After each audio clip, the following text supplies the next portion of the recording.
புத்தாண்டு கொண்டாட்டங்களையொட்டி மெரினா எலியட்ஸ் பகுதிகளில் இன்று மாலை 7 மணி முதல் போக்குவரத்து மாற்றம் செய்யப்படுவதாக போக்குவரத்து காவல்துறை அறிவித்துள்ளது. மேலும் பாதுகாப்பு கருதி 25 மேம்பாலங்கள் மூடப்படுவதாகவும் தெரிவிக்கப்பட்டுள்ளது.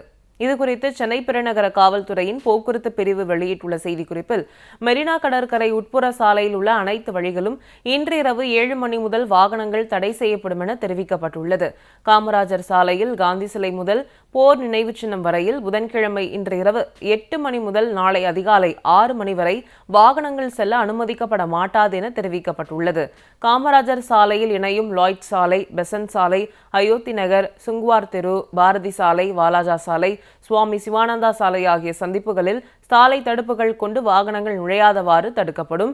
பெசன்ட் நகர் எலியட்ஸ் கடற்கரையில் உள்ள 6வது அவென்யூவில் இன்று இரவு 8 மணி முதல் நாளை காலை 6 மணி வரை எந்த வாகனங்களும் அனுமதிக்கப்பட மாட்டாது என்றும் குறிப்பிடப்பட்டுள்ளது.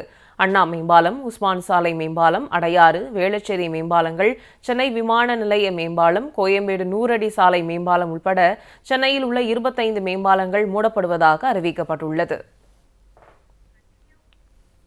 புத்தாண்டை முன்னிட்டு தாம்பரம் காவல் எல்லைக்குட்பட்ட பகுதிகளில் 2500 காவல்துறையினரும் 260 ஊர்காவல் படையினரும் பாதுகாப்பு பணியில் ஈடுபடுவார்கள் என தெரிவிக்கப்பட்டுள்ளது.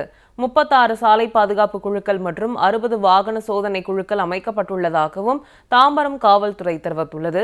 வாகன பந்தயத்தை தடுக்க 5 வாகன தணிக்கை குழுக்கள் பிரத்யேகமாக ஏற்படுத்தப்பட்டுள்ளதாகவும் கூறப்பட்டுள்ளது. பனையூர், கோவளம் உள்ளிட்ட கடற்கரைகளில் பொதுமக்கள் குளிக்க காவல்துறை தடை விதித்துள்ளது. அதேபோல் புத்தாண்டு கொண்டாட்டத்தில் அதிக சத்தம் எழுப்பும் ஒலிபெருக்கிகளை பயன்படுத்தவும், பட்டாசு வெடிக்கவும் தடை விதிக்கப்பட்டுள்ளது.